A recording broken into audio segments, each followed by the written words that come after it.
Welcome to Frank Bruno Law. I am Frank Bruno. I'm an elder law and estate planning attorney in New York. Today I have a little insight into client-attorney communications. Before I get to that, if you would like to speak with me, if you have any questions about elder law, please send me an email, frank@frankbrunolaw. You could schedule an appointment to speak with me. My website has a scheduling page, frankbrunolaw.com. So I had recent communications with a potential client. We had spoken on the phone. I was emailed some information. I received an email attachment where there was a letter written on behalf of this potential client's sibling, indicating that there was discrepancy, not to go too far into a discrepancy between two adult siblings concerning a parent.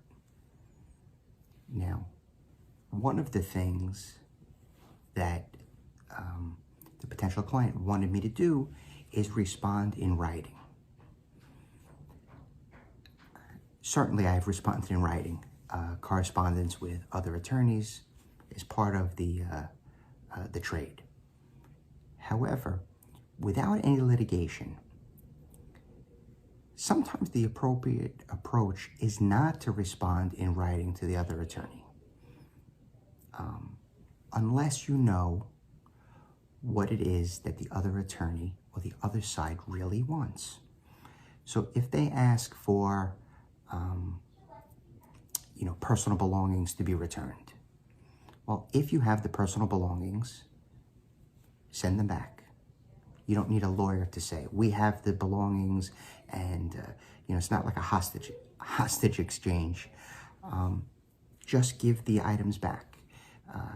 We're looking for mom's passport. If you want to give the passport, just deliver it. You don't need a letter to accompany it, or you could write just a short note. Here's mom's passport, or here's mom's birth certificate, or here's mom's passbook, right? Whatever it is that they may have asked. We'd like to see mom. Sure, why don't you come by Thursday or Friday, 4 to 6?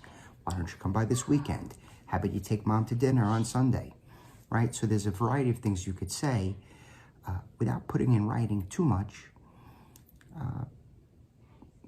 Why?